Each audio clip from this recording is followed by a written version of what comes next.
సరే, దేవుడు ఒకవేళ అతను పాపం చేస్తున్నాడు చూపించాడు అనుకో, అంటే ఏం చేయమని చూపించాడు? ఇంటికి వస్తాడు సాయంత్రం, చొక్కా పట్టుకొని చించి పడే, రోడ్డు మీదకి లాగు, 4 దన్ను, చెప్పు తీసుకొని కొట్టు అని చూపించాడా? లేకపోతే వాడికి టార్చర్ చూపించని చూపించాడా?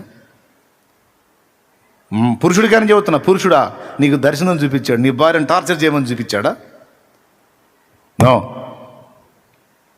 ఒకవేళ ఎవరైనా నీ సంబంధాలు కీడులో పడుతుంటే, పాపంలో పడుతుంటే, ఒకవేళ నీకు దేవుడు బయలుపరిస్తే ఎందుకు బయలుపరుస్తాడో తెలుసా? వారు చెడిపోకుండాన్నట్లు వారి కొరకు ప్రార్థించు నిశ్శబ్దంగా. వారికి ఏమి ఈ విషయం ప్రస్తావించొద్దు. వారు పాపము నుండి మళ్ళుకున్నట్లు వారి కొరకు మొర్ర పెట్టమని చూపిస్తాడు. అంతేగాని తగాదేసుకొని తనులాడుకొని విడిపోమ్మని విడాకులు తీసుకోమని చూపిస్తాడా? మంచి అనుకున్న దానిలో నుంచే సైతాన్ ఎలాగొస్తున్నాడో, ఏ విధంగా మనల్ని దారి మళ్ళిస్తున్నాడో చూడండి.